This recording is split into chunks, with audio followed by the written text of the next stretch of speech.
સોંપીએ છીએ. ઈસુને નામે માંગીએ છીએ. આમેન. આમેન. આપણે પ્રભુના વચનોમાંથી જોવા માંગીએ છીએ અને પ્રકટીકરણના 3 અધ્યાયમાં આપણે જઈશું.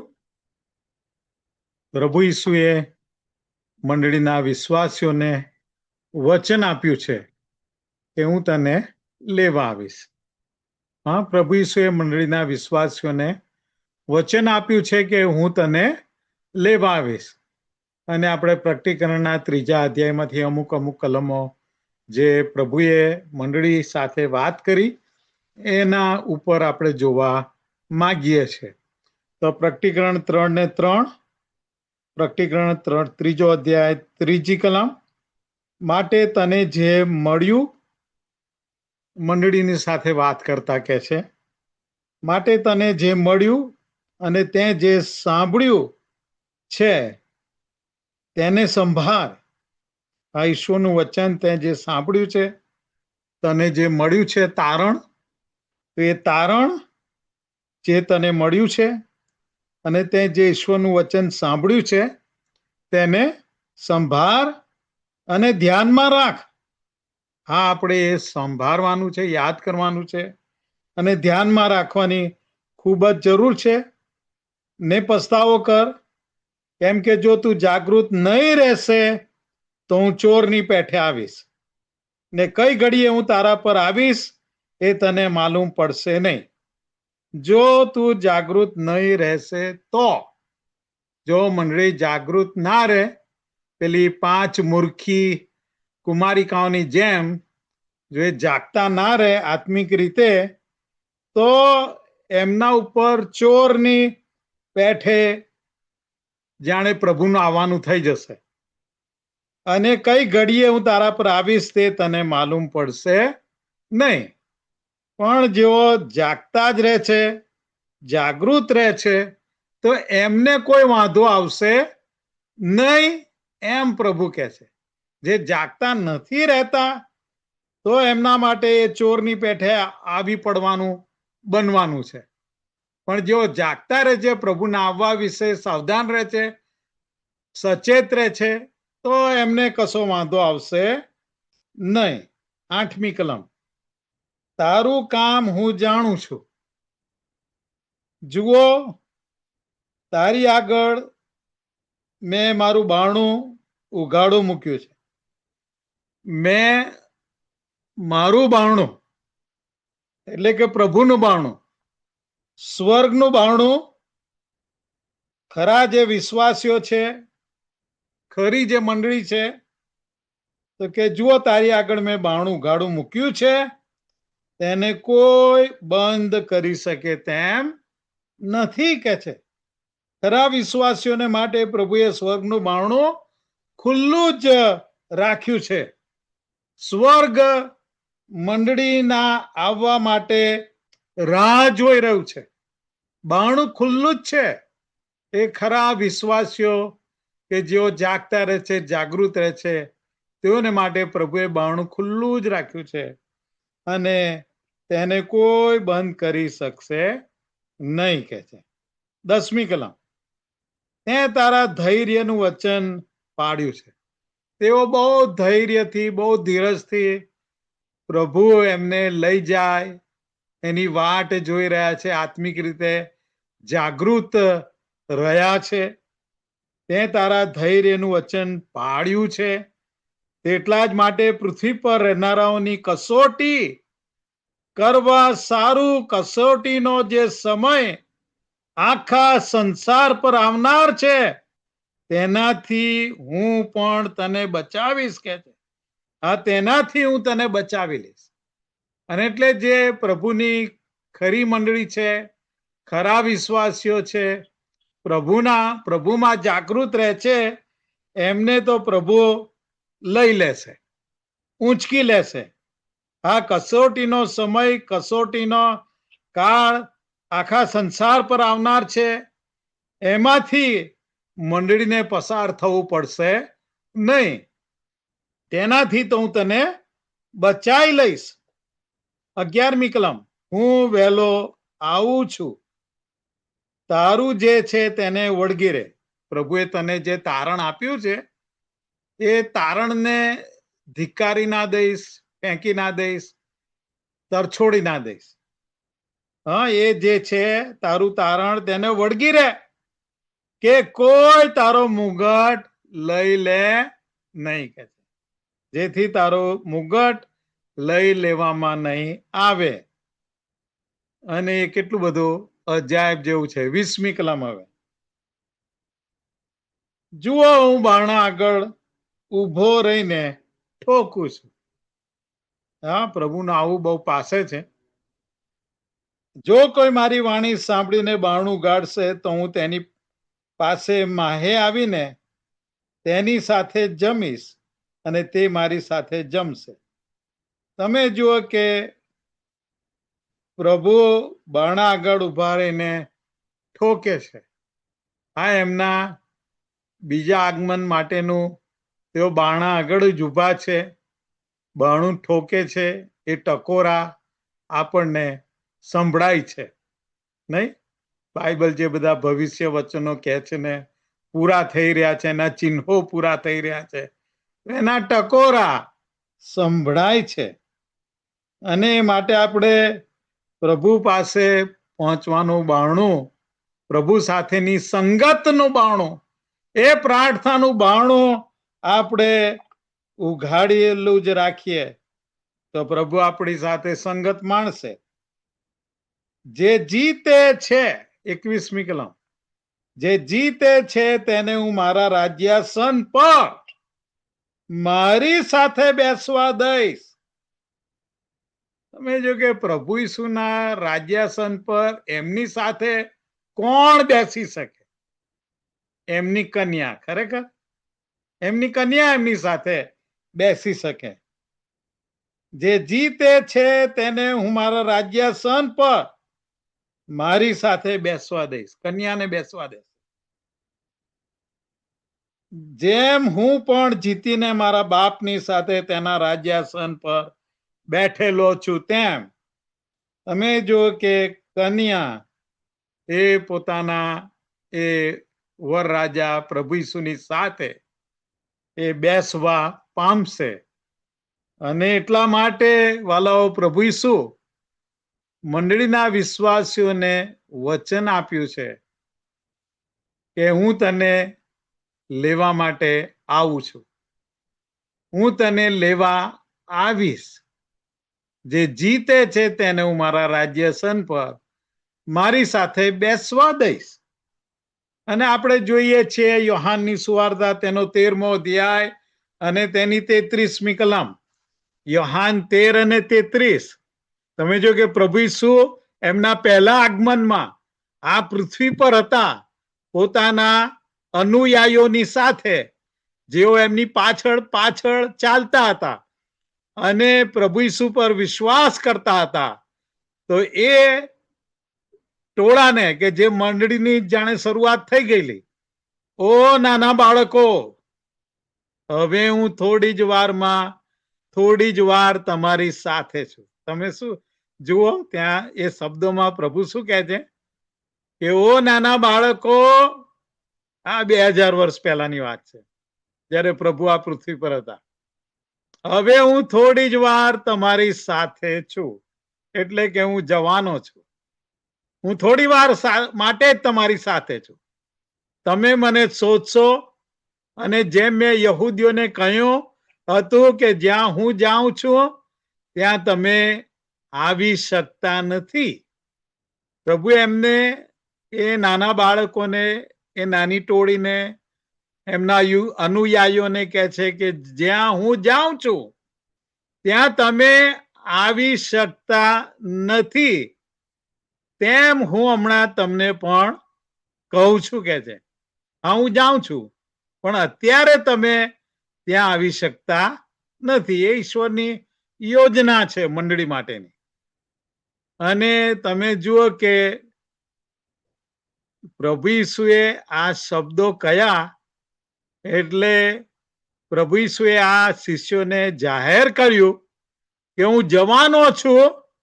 એટલે પિત્તર પૂછવા માંડે છે તમે જો કે પિત્તર બોલવે ઉતાવળો હતો અને તરત જ હંમેશા પ્રભુ જ્યાં જાય ત્યાં એમની પાછળ પાછળ જતો હતો. અને એટલે પિત્તર પછી પૂછવા માંડે છે પ્રશ્ન. યોહાન 13:36. યોહાન 13:36. સિમોન પિત્તર તેમને એટલે કે ઈસુને, પ્રભુ ઈસુને પૂછે છે, પ્રભુ તમે ક્યાં જાઓ છો? કે તમે ક્યાં જાઓ છો? ઈસુ તેને ઉત્તર આપ્યો, જ્યાં હું જાઉં છું ત્યાં તું મારી પાછળ હમણાં આવી શકતો નથી, પણ પછી આ એ સમય આવશે, પણ પછી તું મારી પાછળ આવીશ. આ પછી તું મારી પાછળ સ્વર્ગમાં આવીશ, આ એના સમયમાં. અને તમે જુઓ કે પ્રભુ ઈસુએ શા માટે આ શબ્દો આ રીતે પિત્તરને કહ્યા? કારણ કે પિત્તર એ મંડળીનું પ્રતિનિધિત્વ કરે છે.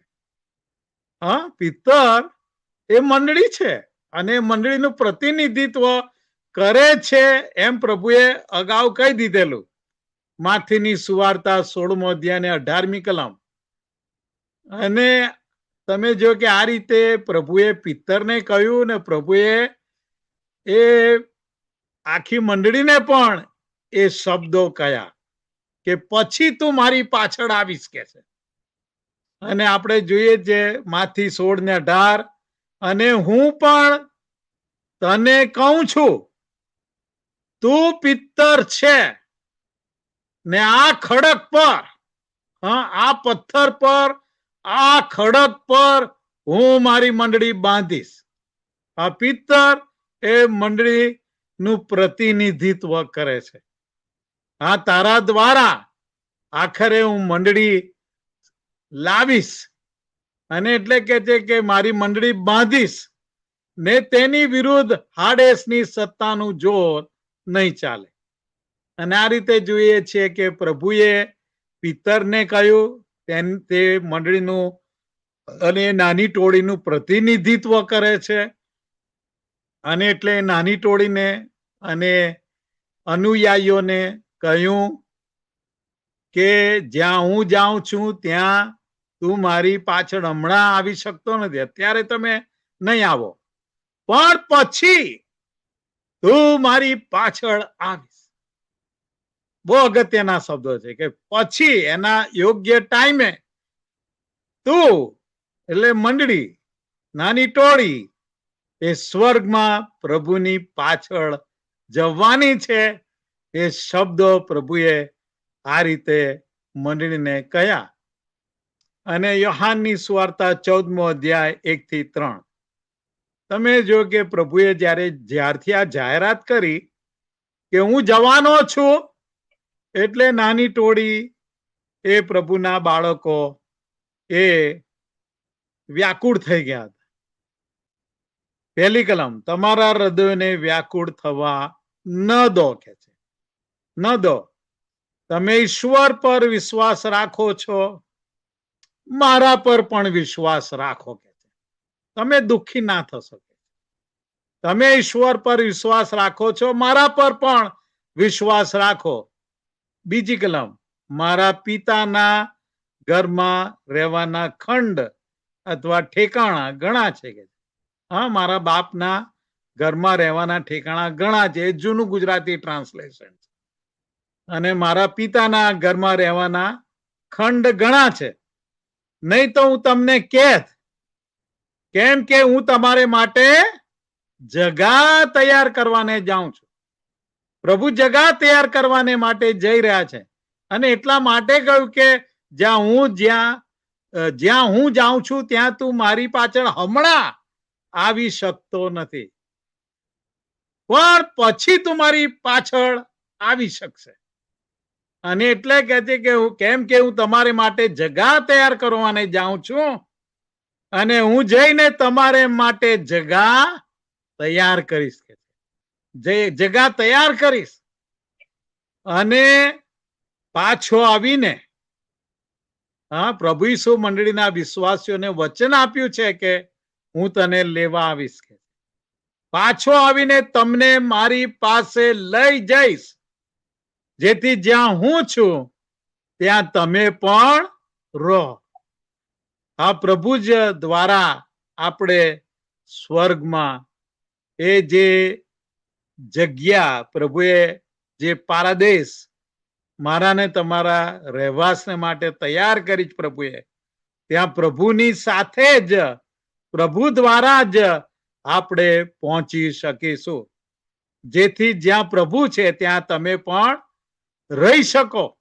યોહાન 14:6, યોહાન 14:6 ઈસુ તેને કહે છે, માર્ગ તથા સત્ય તથા જીવન હું છું, મારા આશ્રય વિના પિતાની પાસે કોઈ આવતું નથી.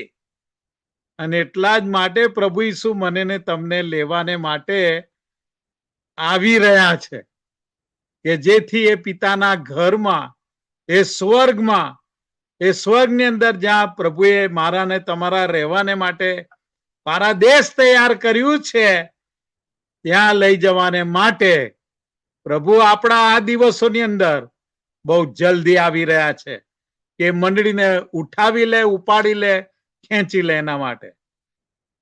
અને તમે જો કે પહેલા આગમનથી જ એમણે શરૂઆત કરી દીધેલી મંડળીને એમના જવા, સ્વર્ગમાં જવા વિશે.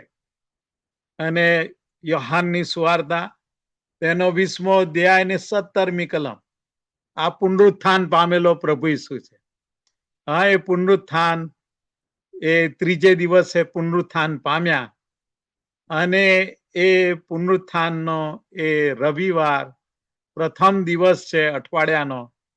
અને ત્યાં આપણે જોઈએ છીએ કે ત્યાં મગદલાની મરિયમ છે, કે જે પ્રભુ ઈસુને પકડી રાખે છે. હા, મગદલાની મરિયમ ત્યાં રડતી હતી, કારણ કે કબર ખાલી હતી, અને એને એમ કે મારા પ્રભુને, એમના શરીરને પણ કોઈ ચોરી ગયું છે.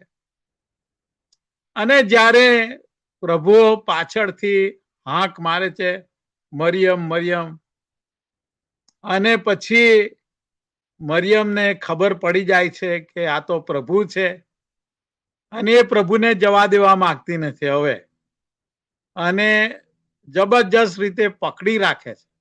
તમે જો કે આપણું ગુજરાતી ટ્રાન્સલેશન એવું નથી કહેતું, પણ જે ઇંગ્લિશ ટ્રાન્સલેશન છે એમાં Jesus said to her, stop clinging to me, મને પકડી ના રાખે, for I have not yet ascended to the Father. અને આપણું ગુજરાતી વર્ઝન વાંચીએ તો ઈસુ તેને કહે છે, હજી સુધી હું પિતા પાસે ચડી ગયો નથી, માટે મને સ્પર્શ ના કર. તમે જો કે આપણા વર્ષો જૂના ગુજરાતી ટ્રાન્સલેટરોએ ટ્રાન્સલેટ કર્યું, પણ જેમ અગાઉથી હું કહેતો આવ્યું છે કે ટ્રાન્સલેશન કરે ત્યારે એમાં બરાબર એકદમ બંધ બેસતું ટ્રાન્સલેશન થતું નથી, અને આપણને સમજણ ના પડે કે માટે મને સ્પર્શ ના કરી શું કહેવા માંગે. પણ જયારે આપણે અંગ્રેજીમાં વાંચીએ કે સ્ટોપ ક્લિંગિંગ ટુ મી, હા, મને પકડી ના રાખે છે, હજી હું કઈ પિતા પાસે ચડી ગયો નથી, હજી અહીં હું છું, મને પકડી ના રાખે છે, પણ હું તને કામ સોંપું છું. પણ મારા ભાઈઓની પાસે જઈને તેઓને કે, હા, એ નાની ટોળીને, અનુયાયીઓને, એ લોકોને જઈને તેઓને કે જે મારા પિતાને તમારા પિતાને, મારા ઈશ્વરને તમારા ઈશ્વર, તેમની પાસે હું ચડી જાઉં છું, આ હું ચડી જવાનો છું. આ પ્રભુ ઈસુનું સ્વર્ગમાં ચડી જવાનું છે. હા, એમનું આ રેપ્ચર અથવા સ્વર્ગારોહણ અથવા સ્વર્ગમાં ચડી જવાના છે. એ બાબત તું જઈને એ મારી નાની ટોળીને, મારા નાના બાળકોને, અનુયાયીઓને જઈને તું જણાવ. અને તમે જુઓ કે બહુ અજાયબ જેવી બાબત છે કે પ્રભુ ઈસુએ સ્વર્ગમાં લઈ લેવામાં આવ્યા એ શબ્દો પણ આપણે વાંચીએ. પ્રેરિતોના કૃત્ય 1 અધ્યાય ને 9મી કલમ. પ્રેરિતોના કૃત્ય 1 અધ્યાય ને 9મી કલમ. એ વાતો કહી રહ્યા પછી તેઓના જોતા, તમે જો કે નાની ટોળી એ અનુયાયીઓના જોતા ઈસુને ઉપર લઈ જવામાં આવ્યા અને વાદળાઓએ તેઓની દ્રષ્ટિથી તેમને ઢાંકી દીધા. તમે જો કે ત્યાં વાદળા છે આકાશની અંદર, અને એ વાદળાઓએ પછી પ્રભુ ઈસુને આ મંડળીની દ્રષ્ટિમાંથી, અનુયાયીઓની નાની ટોળીની દ્રષ્ટિથી તેમને ઢાંકી દીધા અને એ લોકો આકાશ ભણી ઉપર જોતા, આકાશ તરફ જોતા ઉભા જ રહ્યા હતા. કારણ કે એમનો પ્રભુ કે જેણે કહેલું કે હું જાઉં છું તે આકાશમાં ચડી ગયા. અને એવામાં શું બન્યું? 11મી કલમ, પ્રેરિતોના કૃત્ય 1 અને 11. તેઓએ કહ્યું, એટલે કે દૂતોએ કહ્યું. આ દૂતો આવીને હવે એ નાની ટોળીને, અનુયાયીઓને, એ મંડળીને, શિષ્યોને કહે છે, ગાલિલના માણસો, તમે આકાશ તરફ જોતા કેમ ઉભા રહ્યા છો? એ જ ઈસુ જેમને તમારી પાસેથી આકાશમાં લઈ લેવામાં આવ્યા છે, તે જેમ તમે તેમને આકાશમાં જતા જોયા તેમજ પાછા આવશે. એ જ રીતે પાછા આવશે. હા, પ્રભુ ઈસુ આકાશના વાદળો ઉપર મંડળીને ઉંચકી લેવાને માટે આવશે, એ વચન મંડળીને આપવામાં આવ્યું પ્રેરિતોના કૃત્યના 1 અધ્યાયમાં. કે અને પ્રભુએ એ નાની ટોળીને કહેલું કે પછી તમે મારી પાછળ આવી શકશો. હમણાં તમે આવી શકતા નથી, પણ એનો જયારે યોગ્ય સમય થાય ત્યારે પાછળથી તમે મારી સાથે જશો. અને એટલે જે રીતે પ્રભુ આકાશમાં ચડી ગયા અને એમને આકાશમાં જતા જોયા ને વાદળોથી તેઓને પ્રભુ ઈસુને ઢાંકી દેવામાં આવ્યા, તો કે છે એ જ રીતે કે છે કે તેમને આકાશમાં જોતા જોયા તેમજ પાછા આવશે. પ્રભુ ઈસુ આકાશમાં વાદળાઓ ઉપર આવશે. અને એટલે બીજી બાબત કે ખ્રિસ્ત, પ્રભુ ઈસુ ખ્રિસ્ત પોતાની મંડળીને લેવાને માટે વાદળાઓમાં દેખાશે. He will appear in the clouds. હા, પ્રભુ ઈસુ પોતાના અનુયાયીઓને, એમની મંડળીને, ખરા વિશ્વાસીઓને લેવા માટે વાદળાઓમાં દેખાશે. અને મંડળીને જ્યારે લેશે, એટલે કે પ્રભુ ઈસુ પૃથ્વી સુધી નથી આવવાના. હા, એ વાદળાઓમાં દેખાશે, વાદળાઓ સુધી જ આવશે અને મંડળીને ખેંચી લેશે, ઉંચકી લેશે. અને આ ટાઈમે તેઓ પૃથ્વી સુધી નથી આવવાના. આ પૃથ્વી પર તેઓના પગ મૂકવામાં નહીં આવે. પ્રભુ પૃથ્વી પર પોતાના પગ મૂકશે નહીં જ્યારે મંડળીને ગગનમાં ઉંચકી લેશે, ખેંચી લેશે ત્યારે એ વાદળાઓમાં આવશે અને ત્યાંથી જ મંડળીને ઉંચકી લેશે. એ બાબત સંત પાઉલ પણ બહુ સ્પષ્ટ રીતે એમના પત્રોમાં આપણને જણાવે છે કે તેઓનું વાદળામાં દેખાવું તે ફક્ત મંડળીને લેવા માટે જ અને પૃથ્વી પરથી તેને ઉપાડી લેવા માટે જ એ બનાવ બનવાનો છે. 1 થેસલોનિકી 4 અધ્યાય 13 થી 18 કલમ. 1 થેસલોનિકી 4 13 થી 18. પણ ભાઈઓ, ઊંઘી ગયેલા વિશે તમે અજાણ્યા રહો એવી અમારી ઈચ્છા નથી. એટલે કે જો પ્રભુમાં ઊંઘી ગયા છે એમનું શું થાય છે એ વિશે તમે અજાણ્યા રહો એવી અમારી ઈચ્છા નથી. આ શબ્દો દ્વારા સંત પાઉલ એ સાચા ને ખરા વિશ્વાસીઓને એ ઉત્તેજન આપે છે, દિલાસો આપે છે, સાંત્વન આપે છે, જેથી બીજા માણસો જેઓને આશા નથી એવાની જેમ તમે ખેદ ન કરો. કેમ કે ઈસુ મરણ પામ્યા ને પાછા ઉઠ્યા એવો જો આપણે વિશ્વાસ કરીએ છીએ તો તે જ પ્રમાણે ઈસુમાં જેઓ ઊંઘી ગયેલા છે તેઓને પણ ઈશ્વર તેમની એટલે કે ઈસુની સાથે લાવશે. આ ઈસુની સાથે વાદળાઓ સુધી એ પ્રભુમાં ઊંઘી ગયેલા ના આત્માઓ આવવાના છે. હા, તેઓ પ્રભુની સાથે આવશે કે છે.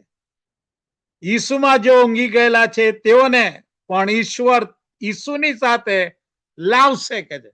એ વાદળોમાં લાવશે. 15મી કલમ. કેમ કે અમે પ્રભુના વચનથી તમને કહીએ છીએ કે પ્રભુના આવતા સુધી આપણામાંના જેઓ જીવતા રહેનારા છે તેઓ ઊંઘેલાઓની પહેલા જનારા નથી. કેમ કે પ્રભુ પોતે ગર્જના સહિત, પ્રમુખ દૂતની વાણી સહિત તથા ઈશ્વરના રણશિંગડા સહિત આકાશમાંથી ઉતરશે અને ખ્રિસ્તમાં જેઓ મુએલા છે તેઓ પ્રથમ ઉઠશે. આ પહેલું પુનરુત્થાન છે કે જેમાં પ્રભુ ઈસુમાં વિશ્વાસ કરતા કરતા જેઓ ઊંઘી ગયા પ્રભુમાં તો તેઓ પ્રથમ ઉઠશે કે છે, ત્યારે પ્રભુ વાદળાઓ સુધી આવશે ત્યારે. પછી આપણામાંના જેઓ જીવતા રહેનારા છીએ તેઓ ગગનમાં પ્રભુને મળવાને માટે તેઓની સાથે વાદળાઓમાં તણાઈ જઈશું. આ વાદળાઓમાં તણાઈ જઈશું. અમે જોઈએ કે આજે તણાઈ જઈશું જે શબ્દ છે ગ્રીકની અંદર હાર્પાઝો ઓરિજિનલ જે નવો કરાર ગ્રીકમાં લખવામાં આવ્યો અને હાર્પાઝો એટલે કે ખેંચાઈ જવું, તણાઈ જવું. હા, પ્રભુ આપણને ઊંચકી લેશે. હા, એમની મંડળીને એ ઊંચકી લેશે અને ખેંચી લેશે. એ બાબત આપણે જોઈ શકીએ છે. અને ત્યાં આપણે આગળ વાંચીએ છીએ અને એમ સદા પ્રભુની સાથે રહીશું કે છે. એમ સદા આપણે પ્રભુની સાથે રહીશું. એ વચનોથી એકબીજાને ઉત્તેજન આપો કે છે.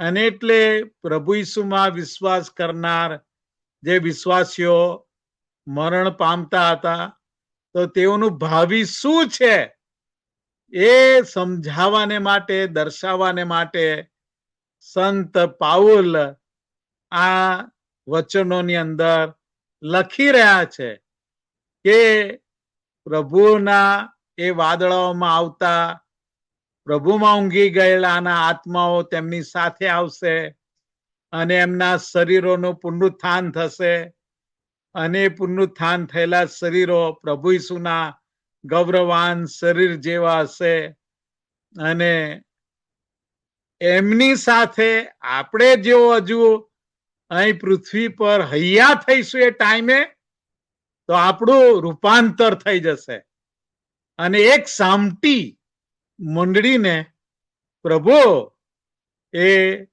ગગનમાં ઊંચકી લેશે, પોતાની સાથે લઈ જશે. અને એટલે સંત પાઉલ અહીંયા પ્રભુ ઈસુના બીજા આગમનનું વર્ણન નથી કરતા, પણ પ્રભુ ઈસુ પોતાના વિશ્વાસીઓને વાદળાઓ પર લઈ જવાને માટે આવે છે તેનું વર્ણન આપણી આગળ કરે છે. અને આપણે જોઈએ છીએ કે મંડળી આ બનાવને અંગ્રેજીની અંદર રેપ્ચર કે છે અથવા આકાશગમન, આકાશમાં ખેંચાઈ જવાના બનાવ તરીકે ઓળખે છે. અને આ જે અંગ્રેજી શબ્દ છે એ તો લેટિન બાઇબલમાંથી આવેલો છે કે લેટિન ભાષામાં જ્યારે એ ગ્રીક બાઇબલનું ટ્રાન્સલેશન કરવામાં આવ્યું ત્યારે એ લોકોએ રેપ્ચુરો શબ્દ વાપર્યો કે જેના પરથી જે ઇંગ્લિશ થિયોલોજિયન્સ છે, અંગ્રેજી ઈશ્વર વિદ્યાના નિષ્ણાતો, એમણે આ અંગ્રેજી શબ્દ રેપ્ચર બનાવી દીધો, એટલે કે આકાશમાં ખેંચાઈ જવાનું એને તેમણે એ શબ્દથી વર્ણવ્યું. પણ જે ગ્રીક શબ્દ છે, મૂળ નવા કરારનો શબ્દ હાર્પાઝો, એટલે કે ખેંચાઈ જવું, તણાઈ જવું. અને તમે જુઓ કે ઈશ્વર ઇઝરાયલ પ્રજાને 7 વર્ષના કસોટી કાળમાંથી પસાર થવા દેશે. હા, ઇઝરાયલ પ્રજાને 7 વર્ષના કસોટી કાળમાંથી પસાર થવા દેશે. આ મંડળીને એમાંથી બાકાત રાખશે. મંડળીને એ 7 વર્ષ અગાઉ પ્રભુ આવીને વાદળાઓ પર આવીને તાણી જશે, ખેંચી જશે, ઊંચકી જશે. પણ ઇઝરાયલ પ્રજાને 7 વર્ષના કસોટી કાળમાંથી પસાર થવા દેશે, કેમ કે જેથી તેઓ પોતાના પાપનો પસ્તાવો કરે અને પ્રભુ ઈસુને પોતાના મસીહા તરીકે ઓળખે અને સ્વીકારે, એટલા માટે. અને એ બાઇબલ આપણને જણાવે છે. હજકેલ પ્રબોધકનું પુસ્તક, તેનો 20મો અધ્યાય, તેની 35 થી 37મી કલમ. હજકેલ 20:35 થી 37. અને હું તમને, ઇઝરાયલ પુત્રોને સંબોધીને કહે છે, હું તમને વિદેશીઓના અરણ્યમાં લાવીને ત્યાં તમારી સાથે મોડા મોડ વાદ કરીશ કે હું તમારી સાથે વાદ કરીશ કે તમારી સાથે આર્ગ્યુમેન્ટ કરીશ. જેમ મિસર દેશના અરણ્યમાં મેં તમારા પૂર્વજોની સાથે વાદ કર્યો હતો. હા, તમે જો કે ઈશ્વરે ઇઝરાયલ પુત્રો સાથે વ્યવહાર કર્યો હતો અને હજુ પણ એમનો ઇઝરાયલ પુત્રો સાથેનો વ્યવહાર ચાલુ જ છે.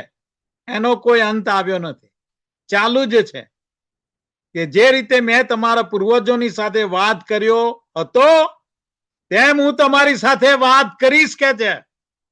હા, પ્રભુનો વ્યવહાર ઇઝરાયલ પુત્રો સાથે સતત ચાલુ છે. અને એટલા માટે જ એમને 7 વર્ષના એ કસોટી કાળમાંથી પણ જવા દેશે, કે જેથી એ લોકો પોતાના પાપનો પસ્તાવો કરીને પ્રભુ ઈસુ કે જેમને એમના પહેલા આગમનમાં એમણે ધિક્કાર્યા હતા, ત્યજી દીધા હતા, નકારી દીધા હતા, વધસ્તંભે જડી દીધા હતા, એના માટે પસ્તાવો કરે અને પ્રભુ ઈસુને હવે સાચે સાચ પોતાના મસીહા તરીકે ઓળખે અને સ્વીકારે. એમ પ્રભુ યહોવા કહે છે, 37મી કલમ, હું તમને લાકડી નીચે ચલાવીશ. હું તમને લાકડી નીચે ચલાવીશ. આ શું કહેવા માંગે? તમે જો કે ઘેટા પાળક હંમેશા સાંજ પડે અને ઘેટાનું ટોળું લઈને એ જે પેલું ઘેટાનું વાડું હોય ત્યાં લાવે. એમાં પ્રવેશ દ્વાર એક જ હોય અને પ્રવેશ દ્વારમાંથી ઘેટા પસાર થાય અંદર રાતને માટે, ત્યારે ઘેટા પાળક પોતાની લાકડી આડી મૂકે, જેથી દરેક ઘેટાએ નમીને એ લાકડી નીચેથી જવું પડે, એટલે દોડીને ના જઈ શકે. એને ધીમે રહીને ત્યાંથી લાકડી નીચેથી પસાર થવું પડે. એ દરમિયાન ઘેટા પાળક ઘેટાને તપાસતો હોય. હા, એને તપાસતો હોય. ઘેટાને તપાસે કે એને કોઈ કાંટો તો નથી વાગી ગયો, કોઈ કાંકરો તો નથી વાગી ગયો, કોઈ એના શરીર પર ઘા તો પડ્યો નથી. કોઈ જગ્યાએથી લોહી નીકળતું નથી તો તરત જ એની મરામત કરે.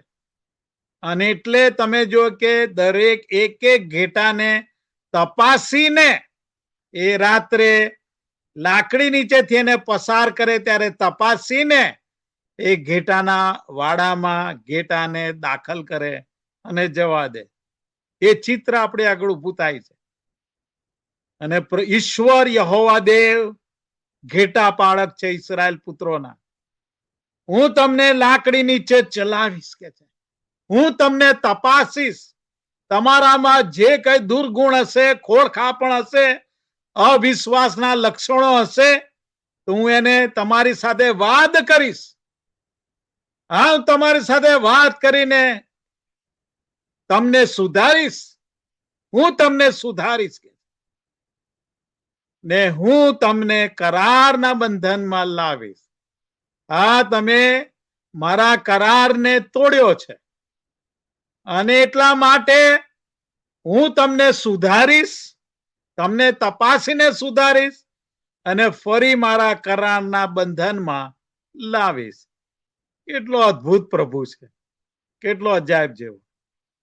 અને આપણે વાંચીએ છીએ ઈર્મિયા પ્રબોધકનું પુસ્તક, તેનો 30મો અધ્યાય અને તેની 7મી કલમ. ઈર્મિયા 30 અને 7. હાય હાય, તે દિવસ એવો ભારે છે કે તેના જેવો બીજો કોઈ નથી. તે તો યાકૂબના સંકટનો વખત છે. તમે જો કે 7 વર્ષનો કસોટી કાળ, આપત્તિ કાળ કે જેમાંથી યાકૂબ પસાર થશે, ઈસરાયલ પુત્રો પસાર થશે એમાંથી, કારણ કે એ યાકૂબના સંકટનો સમય છે, વખત છે. અને એ દિવસ બહુ ભારે હશે. તેના જેવો બીજો કોઈ નથી. ભયંકર દિવસો હશે કસોટી કાળના, આપત્તિ કાળના. પણ ઈસરાયલ પુત્રોએ એમાંથી પસાર થવાનું છે. હા, તો પણ તે તેમાંથી બચશે. આ પ્રભુ એમને બચાવવાને માટે એમાંથી પસાર કરશે. એ ઈશ્વરનો હેતુ છે. ઈસુની મંડળીને આપત્તિ કાળમાંથી પસાર થવા દેશે નહીં. એ ઈશ્વરની યોજના છે. અને માટે મંડળી કસોટી કાળના સમયમાંથી પસાર થવાની નથી એમ બાઇબલ આપણને કહે છે. 1 થેસલોનિકી 1 અધ્યાયની 10મી કલમ. 1 થેસલોનિકી 1 અને 10. અને ઈશ્વરના પુત્ર એટલે આવનાર કોપથી આપણને બચાવનાર ઈસુ. શું કહે છે? આવનાર કોપથી આપણને બચાવનાર ઈસુ. હા, એ કોપના, કસોટી કાળના, આપત્તિ કાળના કોપથી આપણને પ્રભુ ઈસુ બચાવી લેશે. હા, એ વાદળાઓ ઉપર આવીને પોતાના પર ખરેખર વિશ્વાસ કરનારાઓને પ્રભુ ઊંચકી લેશે, તાણી લેશે, ખેંચી લેશે, ગગનમાં ઊંચકી લેશે. એટલે ઈશ્વરના પુત્ર પ્રભુ ઈસુ એટલે આવનાર કોપથી આપણને બચાવનાર ઈસુ, જેમને તેમણે મુએલામાંથી ઉઠાડ્યા, તેમની આકાશથી આવવાની રાહ જોવાને. હા, મંડળી તરીકે આપણે પ્રભુના આવવાની રાહ જોઈ રહ્યા છીએ અને રોજ જોવાની છે. તમે સી રીતે મૂર્તિઓ તરફથી ઈશ્વરની તરફ ફર્યા, હું ને તમે વિદેશીઓ, મૂર્તિ પૂજક દેશોમાંથી આવેલા અને મૂર્તિ પૂજક પ્રજાઓમાંથી આપણું તારણ થયેલું ને ઉદ્ધાર થયેલું અને આપણે ઈશ્વરની ભણી વળ્યા. એ બધી વાતો લોકો પોતે અમારા વિશે પ્રગટ કરે છે. અને માટે આપણે મંડળી કે જે આપણે ખરેખર તો યહૂદી નથી, બિન યહૂદીઓ છીએ, તેમની આકાશથી ઈસુની આવવાની, આકાશમાંથી આવવાની રાહ જોઈએ છીએ. કારણ કે આવનાર કોપથી પ્રભુ ઈસુ મને ને તમને બચાવી લેનાર છે, છોડાવી લેનાર છે, ખેંચી લેનાર છે આ મંડળીને લઈ જવાને માટે. અને પ્રભુ ઈસુ વાદળાઓ ઉપર આવશે અને મંડળીને બચાવી લેશે. એ જે ભયંકર ઈશ્વરનો કોપ પૃથ્વી ઉપર આખા સંસાર પર રેડાવાનો છે, તેનાથી પ્રભુ મંડળીને લઈ લેશે. કારણ કે પ્રભુ એની મંડળી ઉપર પોતાનો કોપ રેડવા માંગતા નથી. કેમ? કારણ કે મંડળી ખરા વિશ્વાસીઓ પ્રભુ પર ખરેખર વિશ્વાસ કરીને ખરેખર જાગૃત છે અને પ્રભુની સાથે જવા માંગે છે. સાથે સાથે તેઓ પ્રભુની કન્યા છે અને પ્રભુ પોતાની કન્યા ઉપર કેવી રીતે પોતાનો કોપ રેડી શકે? ના, એ તો એને ખૂબ જ ચાહે છે, કારણ કે એમની કન્યા છે અને પોતાની કન્યાને એ આવા કસોટી કાળમાંથી, આપત્તિ કાળમાંથી જવા દેવા માંગતા નથી. અને માટે પ્રભુ મંડળીને ખાતરી કરાવે છે કે આપત્તિ કાળ મંડળી ઉપર આવી પડશે નહીં, નહીં આવી પડે. કારણ કે પ્રભુ તેમનો કોપ મંડળી ઉપર રેડવા માંગતા જ નથી, રેડવા માંગતા જ નથી. બાઇબલ આપણને કહે છે, 1 થેસલોનિકી 5મો અધ્યાય 1 થી 9 કલમ. 1 થેસલોનિકી 5મો અધ્યાય 1 થી 9 કલમ.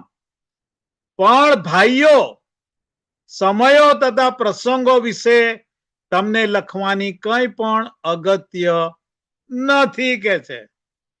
આગળ બી આપણે જોઈ ગયા, પ્રકટીકરણના 3જા અધ્યાયમાં આપણે વાંચતા હતા કે જેઓ જાગતા રહે છે તો એમના માટે વાંધો નથી, પણ જેઓ જાગતા નથી રહેતા તો તેમના પર પ્રભુનો એ આવવું એ ચોરની જેમ થશે. પણ જેઓ જાગતા જ રહે છે, પ્રભુની સાથે જવાને માટે જાગૃત જ રહે છે અને વિશ્વાસમાં અડગ રહે છે ને પ્રભુની સાથે ચાલે છે, તે એમના માટે કોઈ સરપ્રાઈઝ નથી, એમના માટે કોઈ આશ્ચર્યની વાત બનવાની નથી. પણ ભાઈઓ, સમયો તથા પ્રસંગો વિશે તમને લખવાની કંઈ પણ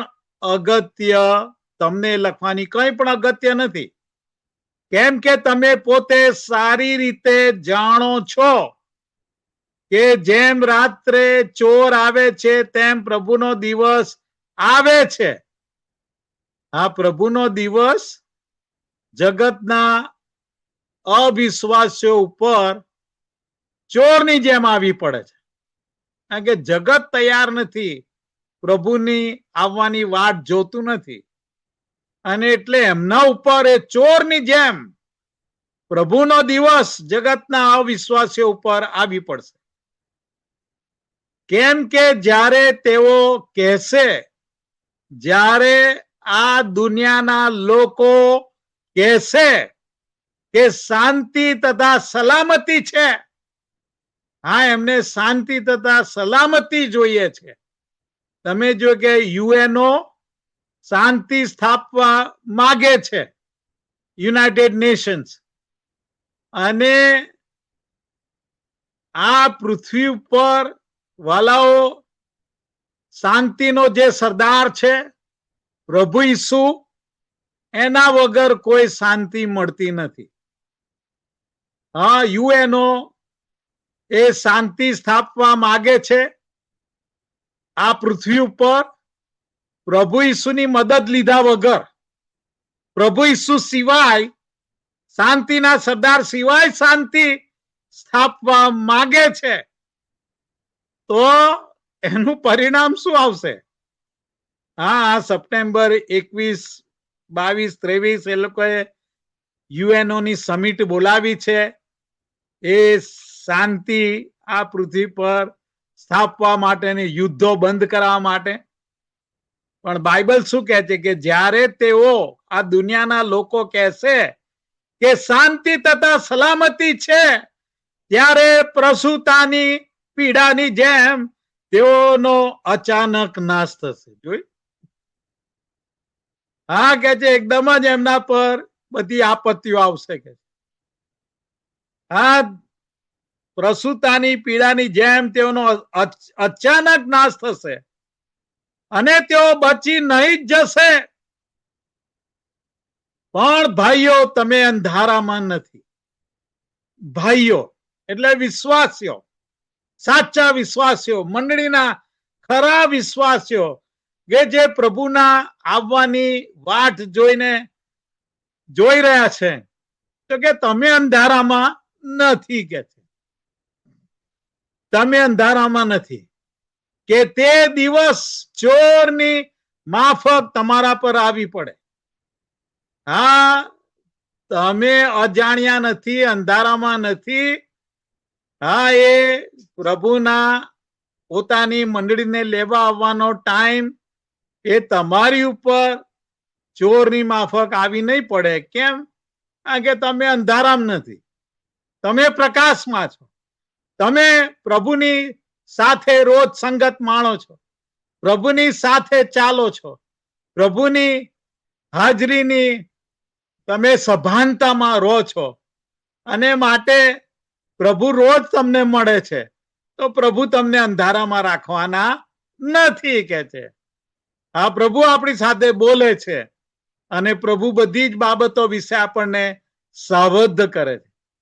એટલે કે પ્રભુ પોતાની મંડળીને તે વિશે સાવધ કરશે. સાવધ કરશે. 5મી કલમ, તમે સર્વ અજવાળાના દીકરા. હા, તમે અજવાળાના દીકરા છો, તથા દિવસના દીકરા છો. આપણે રાતના તથા અંધકારના નથી. કેટલું ઠોકી ઠોકીને બાઇબલ સાચા ખરા વિશ્વાસીઓને કહી રહ્યું છે. તમે અંધકારના નથી, તમે તો અજવાળાના દીકરા, દિવસના દીકરા છો. એ માટે બીજાઓની જેમ આપણે ઊંઘીએ નહીં, પણ જાગીએ ને સાવધ રહીએ. સાવધ રહીએ. આ પ્રભુ પોતાની મંડળીને તે વિશે સાવધ કરશે અને કરે જ છે. જો પ્રભુ સાથે આપણે હંમેશા સંગતમાં ચાલીએ છીએ, એમની હાજરીમાં વસીએ છીએ, તો પ્રભુ આપણને હંમેશા સાવધાન અને જાગૃત અવસ્થામાં રાખે છે. રાખે છે. તમે જુઓ કે એ આપણી ઉપર અચાનક આવી પડતું જ નથી. પ્રભુ આપણને એના વિશે સાવધાન કરે છે. તમે જો કે મિસર દેશમાં રાત્રે મરણનો દૂત ફરવાનો હતો. કરેક્ટ?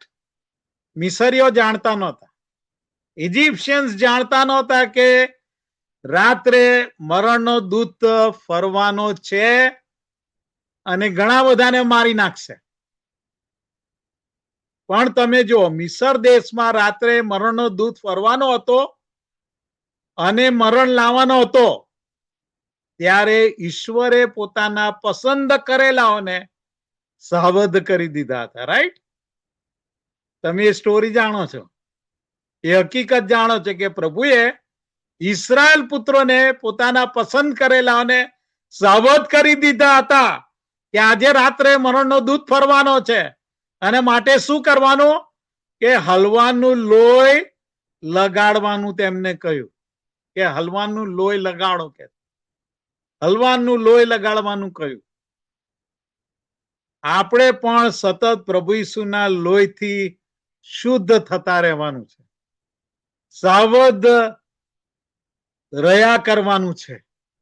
પ્રભુ ઈસુના લોહીથી સતત ને હંમેશા ઢંકાયેલા રહેવાનું છે. તો એ આપણી ઉપર આવી પડશે નહીં. 7મી કલમ, જે તે મરણનો દૂત મિસરીઓ પર આવી પડ્યો અચાનક જ, એવું ઇસ્રાયલ પુત્રો પર ના થયું.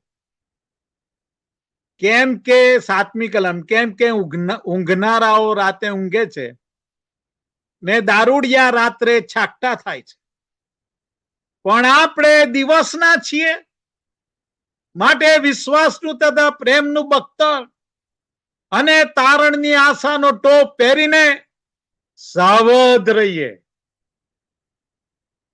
કેમ કે ઈશ્વરે આપણને કોપને માટે નહીં, હા એ કોપના આપત્તિ કાળ, કસોટી કાળ માટે નહીં, પણ આપણા પ્રભુ ઈસુ ખ્રિસ્ત દ્વારા તારણની પ્રાપ્તિને માટે નિર્માણ કર્યા છે. હા, તારણને માટે આપણને તો નિર્માણ કરવામાં આવેલા છીએ, કોપને માટે નહીં. અને એટલા માટે આપણે હંમેશા સાવધ રહીએ અને જાગૃત રહીએ. હલવાનનું લોહી આપણા પોતાના હૃદયો પર, મનો પર, આપણા જીવનો પર લગાડતા રહીએ ને આપણે સતત પ્રભુ ઈસુના લોહીથી રોજ ને રોજ શુદ્ધ થતા રહેવાનું છે અને સાવધાનીમાં આપણે આપણું જીવન પ્રભુના આગમન વિશે જાગૃત રહીને રાહ જોતા જીવવાનું છે. અને એટલા માટે 1 કોરિન્થી 15મો અધ્યાય 51મી કલમથી 53મી કલમ, 1 કોરિન્થી 15:51-53. જુઓ, હું તમને એક રહસ્ય કહું છું. આપણે સર્વ ઊંઘીશું નહીં, પણ છેલ્લું રણશીંગડું વાગતા જ એક જ ક્ષણમાં, આંખના પલકારામાં આ પણ સર્વનું રૂપાંતર થઈ જશે. કેમ કે રણશીંગડું વાગશે અને મોયેલા અવિનાશી થઈને ઉઠશે. આ પ્રભુમાં જેઓ ઊંઘી ગયેલા છે તેઓ આ પ્રથમ પુનરુત્થાનમાં તેઓ ઉઠશે, કે જે અવિનાશી થઈને ઉઠશે, ફરી કદી મરવાના નથી, કાયમને માટે ઉઠશે કે છે. અને આપણું રૂપાંતર થશે કે છે. કેમ કે આ વિનાશીને અવિનાશીપણું ધારણ કરવું પડશે. તમે જો કે આપણું શરીર એ વિનાશી શરીર છે, એ નાશ પામી રહ્યું છે. કેમ કે આ વિનાશી શરીરને અવિનાશીપણું નાશ ના પામે એવું રૂપ આપણે ધારણ કરવું પડશે. એવું શરીર આપણે ધારણ કરીશું અને આ મર્ત્ય ને અમરપણું ધારણ કરવું પડશે. તમે જો કે આ શારીરિક શરીર એ મર્ત્ય શરીર છે, એ અમરપણું ધારણ કરશે. Hallelujah, praise the lord. કેટલું અજાયબ જેવું.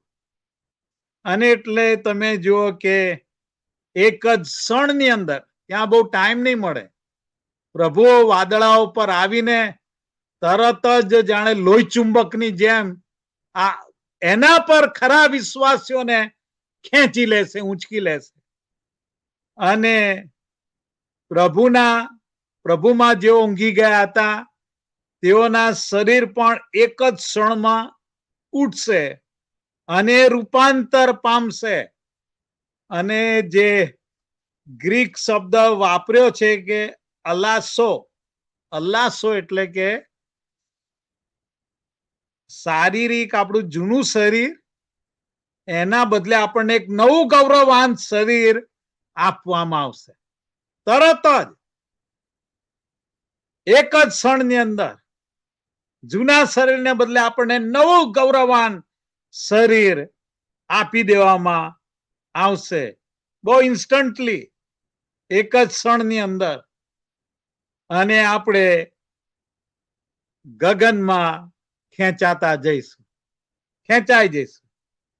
અને વાલાઓ, કેટલું બધું અદ્ભુત કે પ્રભુ આપણને અમરપણું, અનંતકાળ, કાયમનું અનંતકાળિક જીવન એમાં આપણને લઈ જનાર છે. અને પ્રભુ કહે છે કે એ એક જ ક્ષણમાં, આંખના પલકારામાં સર્વનું રૂપાંતર થશે. મુએલા વિનાશી થઈને ઉઠશે અને આપણું રૂપાંતર થશે અને આપણા શરીરો અમરપણું ધારણ કરશે. ગૌરવવાન શરીર આપણને આપી દેવામાં આવશે. અને એટલા માટે વાલાઓ, પ્રભુ ઈસુ પોતાની મંડળીને લેવાને માટે આવી રહ્યા છે. આ પ્રભુ ઈસુએ મંડળીના વિશ્વાસીઓને વચન આપ્યું છે કે હું તને લેવા આવીશ, અને તેઓ લેવા આવી રહ્યા છે. શું આપણે એમની સાથે જવા તૈયાર છીએ? જ્યાં હું જાઉં છું ત્યાં તમે પછીથી મારી પાછળ આવશો કે છે. અને એ ઘડી, એ સમય આવી ગયા છે. આવો આપણે પ્રાર્થના કરીએ, આપણી આંખો બંધ કરીએ. વાલાઓ, આપણા જીવનો તપાસીએ. શું આપણે ખરેખર સાવધાન છીએ? આ પ્રભુનું આવવું હવે બહુ જ પાસે છે. આ પ્રભુ આપણને લેવાને માટે આવશે, વાદળો પર આવશે, અને એ એક ક્ષણમાં, એક આંખના પલકારામાં આ બધું બની જશે. અને એટલે છેલ્લી ઘડીએ કોઈ કે હું તારે તૈયાર થઈશ, તો એ થઈ શકશે નહીં. તમારે હંમેશા સાવધ રહેવું પડે.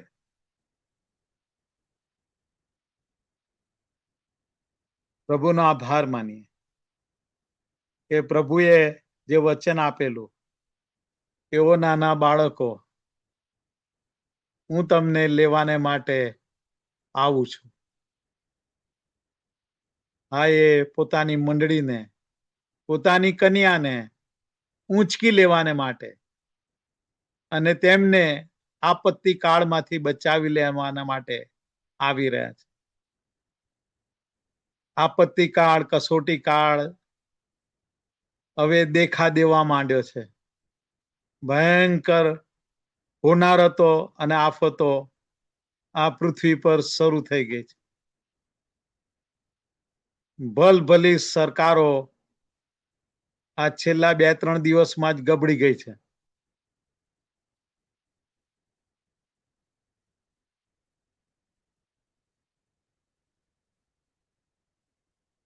શું વાલાઓ, આપણે જ્યારે આ ભયંકર બનાવો આપણી ચારે તરફ બનવા માંડ્યા છે, ત્યારે આપણે શું પ્રભુ આપણને ઊંચકી લેવા આવી રહ્યા છે, ત્યારે શું એમના હાથોમાં આપણે ખેંચાઈ જવાનું પસંદ કરીશું? પ્રભુ આપણને એમના બંને હાથોથી ઊંચકી લે ને ગગનમાં આપણને ઉપાડી લે. હા, એ અવિનાશીપણું, અમરપણું ધારણ કરશે. શું એ પામવાને માટે હું ને તમે તૈયાર છીએ? વાલાઓ, સમય બહુ ટૂંકો છે. આપણે જાગૃત થઈ જઈએ, સાવધ થઈ જઈએ, અને હર ઘડી, કારણ કે આ બધું એક જ ઘડીમાં, એક જ ક્ષણમાં, આંખના પલકારામાં બની જશે. ને માટે આપણે હર ઘડી ઈસુના લોહીથી ઢંકાઈએ, ઈસુના લોહીથી શુદ્ધ થતા રહીએ, પાપનો પસ્તાવો કરતા રહીએ, પાપમાં ના ચાલીએ, પાપથી દૂર રહીએ અને પ્રભુને વળગી રહીએ. આ પ્રભુને આપણે આત્મિક રીતે પકડી રાખીએ તો આપણા માટે પછી એ એકદમ જ નહીં આવી પડે. હા, એ તો દુનિયાને માટે એ બનાવ બનવાનો છે કે અચાનક એ લોકો ઊંઘતા ઝડપાશે. પણ આપણે તો જો જાગતા આવીશું જ, તો આપણા પર અચાનક એ થઈ પડવાનું જ નથી, કારણ કે આપણે જાગતા હતા ને સાવધ હતા, અને પ્રભુ સાવધ કરે છે આપણને. આ મરણનો દૂત રાત્રે મિસર દેશમાં ફરવાનો હતો. મિસરીઓને ખબર નહોતી, જગતને દુનિયાને ખબર નહોતી, પણ પ્રભુએ પોતાના પસંદ કરેલાઓને તો સાવધ કરી દીધેલા કે તમે હલવાનનું લોહી લગાડો.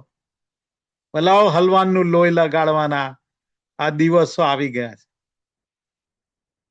આપણે પ્રભુ ઈસુના લોહીથી ઢંકાઈએ, ઈસુના લોહીથી શુદ્ધ થઈએ અને ધોવાઈએ, અને પ્રભુના લોહીમાં પવિત્ર થતા જઈએ.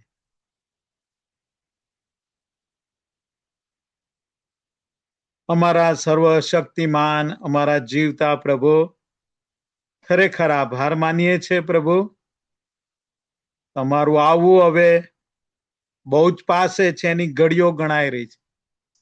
ત્યારે પ્રભુ અમે જાગૃત રહીએ. કેટલા બધા અમને જાગૃત રહેવા વિશે કહી રહ્યા છે. હા, કેટલા બધા અમે સાવધ બની જઈએ એના વિશે અમને પડકારો મળી રહ્યા છે. ત્યારે પ્રભુ અમે એને ઠુકરાવીએ નહીં, એને લાત ના મારીએ, કારણ કે પ્રભુ એની મંડળીને ઊંચકી લેવાને માટે આવી રહ્યો છે. એ સમય બહુ પાસે છે પ્રભુ. માટે અમે ઈસુના લોહીથી ઢંકાઈએ છીએ પ્રભુ. ઈસુના લોહીથી અમને પ્રભુ તું ધોતો રહે, શુદ્ધ કરતો રહે પ્રભુ. અમારા પાપનો અમે પસ્તાવો ને કબૂલાત કરીએ છીએ પ્રભુ. અમારામાંથી દરેક પાપ ને પાપનો બગાડ ને પાપનો સડો ઈસુને નામે તમે કાઢી નાખો, અને ઈસુના લોહીમાં જે જીવન છે, જે પુષ્કળ ને ભરપૂર જીવન છે, એનાથી અમને પ્રભુ તમે ભરતા રહો પ્રભુ. ઈસુની હાજરીની સભાનતામાં અમે ચાલીએ ને જીવીએ તો પ્રભુ ઈસુનું અમને ઊંચકી લેવું અમારે માટે એ આશ્ચર્યરૂપ નહીં થઈ પડે, કારણ કે અમે તો પ્રભુની જોડે સંગતમાં જ હતા. અને માટે અમારે માટે તો એ અચાનક નહીં થાય, કારણ કે અમે રેડી જ છીએ તમારી જોડે જવા માટે. પણ જેઓ રેડી નહીં હોય એમના માટે ચોરની માફક એમના પર આવી પડશે, અને પ્રભુ રડવું ને દાંત પીસવું થશે, અને એ લોકો બહુ કલ્પાંત કરશે કે હાય હાય અમે રહી ગયા. હા, એ આપત્તિ કાળ ભયંકર, એ ભયંકર ભયંકર બનશે. પણ પ્રભુ તું તારી વાલી મંડળી કે જે તારા પર ખૂબ જ પ્રેમ કરે છે, અને તારી કન્યા પોતાના વરની આવવાની રાહ જોવે છે, એ રીતે જાગતી જ છે, જવાને માટે તલપાપડ છે. પ્રભુ આભાર માનીએ છીએ આ તમારા વચનોને માટે. અહીં ઉપસ્થિત આ સંગતમાં દરેક વાલાઓને તમારો આશીર્વાદ આપજો. તારના પ્રભુ ઈસુને નામે માંગીએ છીએ, આમેન.